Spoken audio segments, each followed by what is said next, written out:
11 plus 11 gives us 22, and 9 times 22 gives us 198. So 198 divided by 198 is just 1. But this answer is not correct, because according to the order of operations, first we have to do parentheses, then exponents, then multiplication or division, and then finally addition or subtraction. Remember that multiplication and division have equal priority, and we have to work from left to right. And the same applies to addition and subtraction. In this expression, we have one division, one multiplication, and one parenthesis. Inside these parentheses, we have one addition. Here we have a multiplication, because in mathematics, when a number is placed next to parentheses, it means multiplication, and we usually don't write the multiplication sign for brevity. So according to the PEMDAS,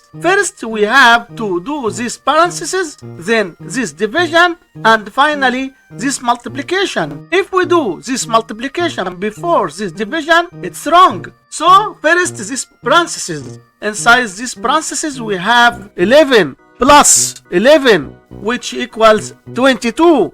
So 198 divided by 9 times 22. Now we have one division and one multiplication. So we have 198 divided by 9, which equals 22, times 22, which equals 484. And this is our final answer to this problem. Don't miss out, like, subscribe, and share.